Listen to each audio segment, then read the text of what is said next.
Hello दोस्तों, आप सभी का बहुत बहुत स्वागत है अनस्टॉपेबल मोटिवेशनल फ्यूल के इस नए एपिसोड में। कल्पना कीजिए, आप एक नदी के किनारे खड़े हैं। एक तरफ एक विशाल अटल पत्थर है, मजबूत, स्थिर, अडिग। दूसरी तरफ पानी है, नरम, लचीला, हमेशा बहता हुआ। अब सोचिए, जीवन की चुनौतियां आती हैं, तूफान आते हैं। आप क्या बनना चाहेंगे? वो पत्थर जो टकराता है, झेलता है और खड़ा रहता है, या फिर वो पानी जो बहता है, रास्ता बदलता है और अंततः अपना मार्ग बना ही लेता है? ये सिर्फ एक कल्पना नहीं है। ये दुनिया की दो सबसे गहरी और शक्तिशाली दर्शन प्रणालियों का सार है, जो आज भी उतनी ही प्रासंगिक है जितनी हजारों साल पहले थी। एक है स्टोइसिज्म, जो आपको वो पत्थर बनना सिखाती है, और दूसरी है ताओवाद, जो आपको वो पानी बनना सिखाती है। आज के इस विस्तृत वीडियो में हम इन दोनों के बीच एक गहरा अध्ययन करने वाले हैं। हम जानेंगे इनकी उत्पत्ति, इनके मूल सिद्धांत, और सबसे जरूरी, आप अपनी रोजमर्रा की जिंदगी में इन्हें कैसे अपना सकते हैं।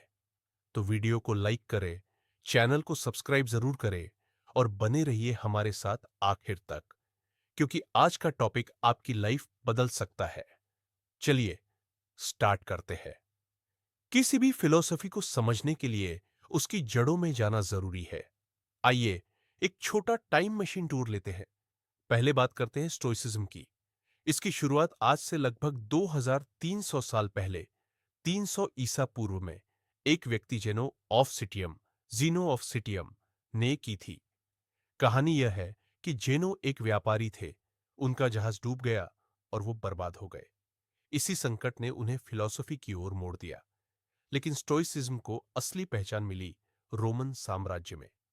इसके तीन स्तंभ माने जाते हैं।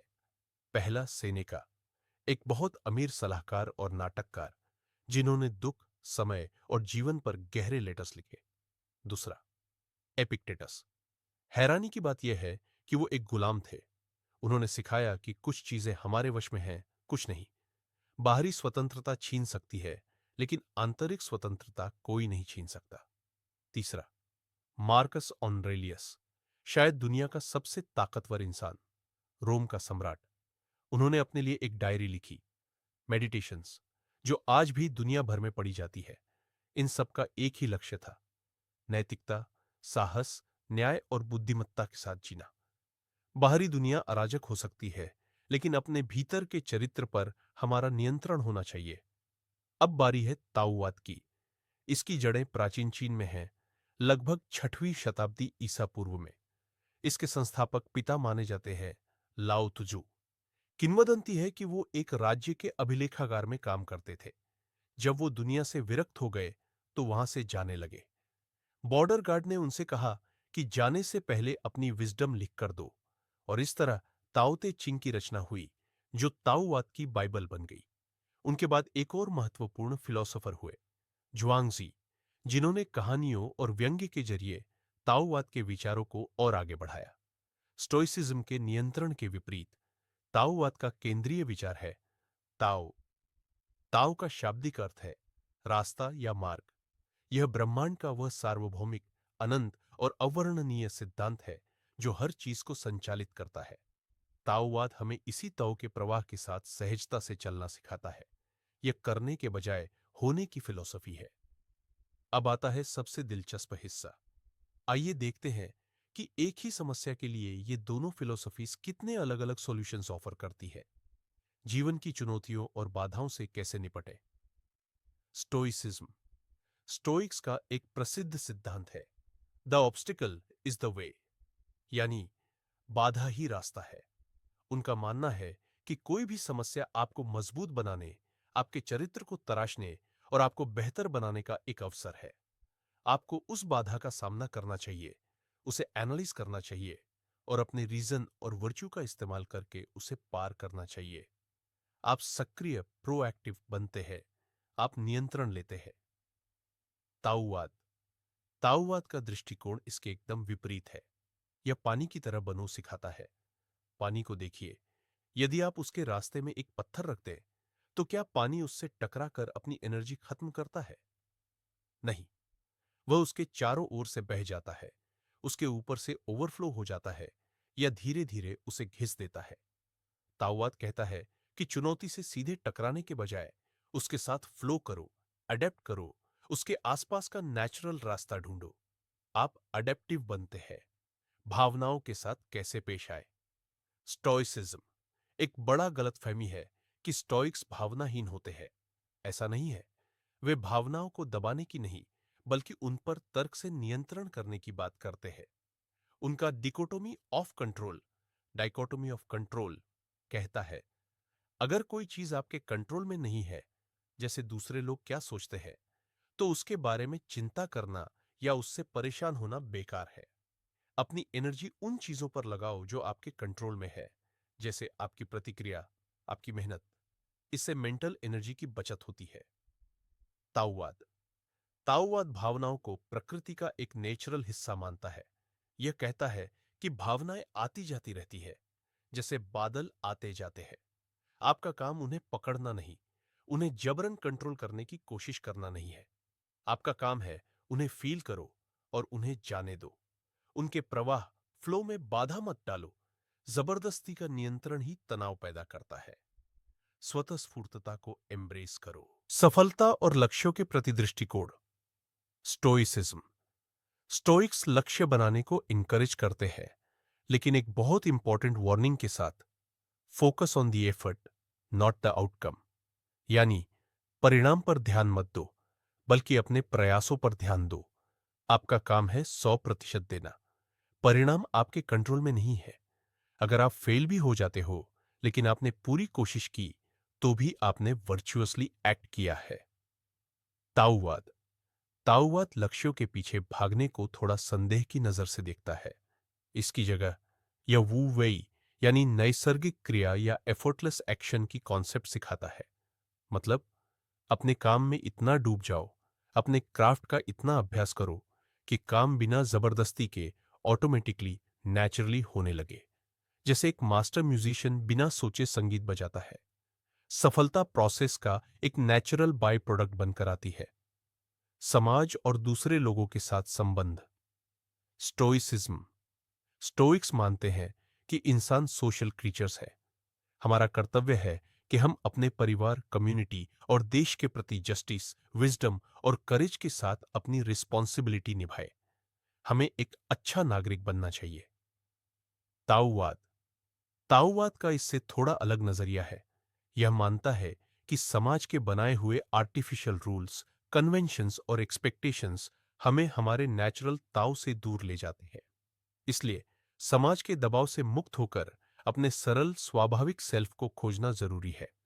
यह एक तरह की नॉन कन्फॉर्मिटी, यानी अनुरूपता न अपनाने को प्रोमोट करता है।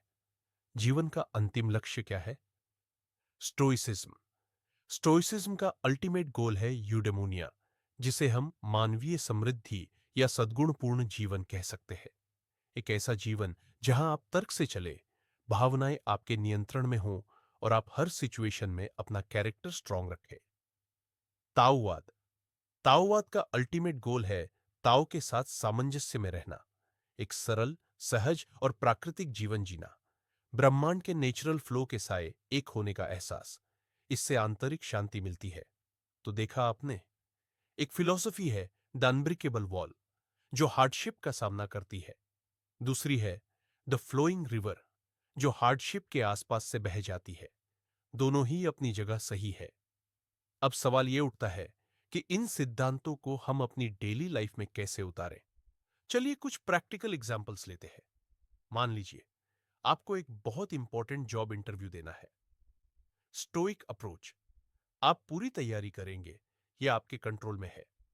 इंटरव्यू के दिन आप यह सोचकर जाएंगे कि मैंने अपना बेस्ट दिया, अब रिजल्ट भगवान भरोसे।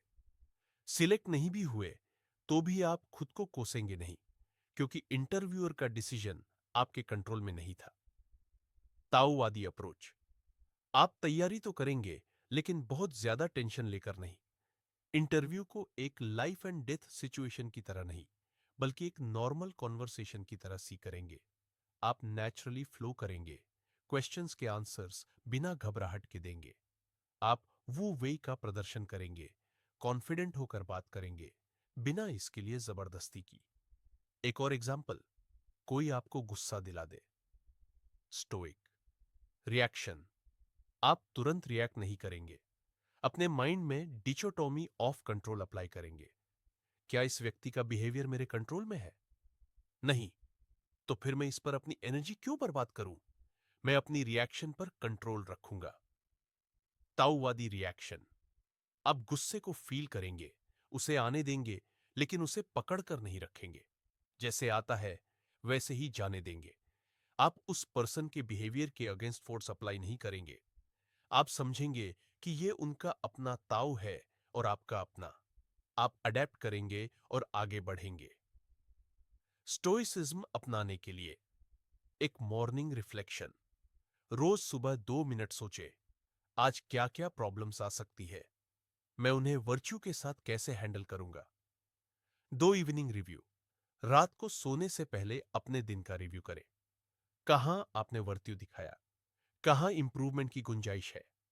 3 कंट्रोल का सर्कल बनाए, एक पेज पर 2 सर्कल्स बनाए। एक के अंदर लिखे जो मेरे कंट्रोल में है, मेरी कोशिश, मेरी सोच। दूसरे के अंदर जो मेरे कंट्रोल में नहीं है, दूसरे लोग, मौसम। पहले सर्कल पर फोकस बढ़ाए। ताऊवाद अपनाने के लिए 1, प्रकृति में समय बिताए। रोज कम से कम 15 मिनट बगीचे में टहले, पक्षियों की आवाज सुने, पानी को बहते देखे। यह आपको नेचुरल फ्लो का एहसास दिलाएगा। 2, एक ऐसा काम फाइंड करें जहां आप फ्लो में पहुंच जाए, जैसे पेंटिंग, गार्डनिंग, राइटिंग, म्यूजिक। उस काम को बिना आउटकम की चिंता किए सिर्फ एंजॉयमेंट के लिए करें। 3, सिंप्लीफाई योर लाइफ, अपने जीवन से एक अननेसेसरी चीज हटाई, चाहे वो कोई ऐप हो, कोई ओल्ड चीज हो, या कोई टॉक्सिक हैबिट।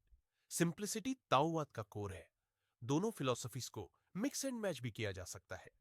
ऑफिस में स्टोइक डिसिप्लिन और पर्सनल लाइफ में ताओवादी फ्लो। तो दोस्तों, अब अंतिम सवाल, आखिर विनर कौन, स्टोइसिज्म या ताओवाद? मेरा ऑनेस्ट जवाब है, कोई नहीं, और दोनों ही। ये कोई कंपटीशन नहीं है। ये आपके पर्सनल टूल किट के 2 अलग-अलग टूल्स हैं, जीवन के अलग-अलग पहलुओं और अलग-अलग समय के लिए। क्या आपको डिसिप्लिन, स्ट्रक्चर और चैलेंजेस फेस करने का करेज चाहिए? तो स्टोइसिज्म आपकी मदद करेगी। क्या आप क्रिएटिविटी, इनर पीस और ओवरथिंकिंग से फ्रीडम चाहते हैं? तो ताओवाद आपका मार्गदर्शक बनेगी। आप दोनों से ही लर्न कर सकते हैं। असल में एक बैलेंस्ड लाइफ के लिए दोनों के गुणों का होना जरूरी है। कभी आपको पत्थर की तरह अटल खड़े होना है, तो कभी पानी की तरह लचीला बनना है। असली विनर तो आप होंगे जब आप इनमें से अपनी नीड के हिसाब से सीखेंगे और अपनी लाइफ अप्लाई करेंगे। अगर आपको ये वीडियो पसंद आई और आपने कुछ नया सीखा, तो प्लीज वीडियो को लाइक जरूर करें, चैनल को सब्सक्राइब कर लें ताकि आप ऐसे ही डीप टॉपिक्स मिस ना करें। कमेंट सेक्शन में जरूर बताएं, आप क्या हैं, एक स्टोइक या एक ताओवादी, या फिर आप दोनों में से कौन सा कॉन्सेप्ट आपको सबसे ज्यादा पसंद आया। आपकी राय मेरे लिए बहुत मायने रखती है। इस वीडियो को शेयर करें उन दोस्तों के साथ जो फिलॉसफी और सेल्फ इंप्रूवमेंट में इंटरेस्टेड है। आपका बहुत बहुत धन्यवाद इस वीडियो को अपना कीमती समय देने के लिए। अगली बार तक खुश रहिए, सीखते रहिए। नमस्ते।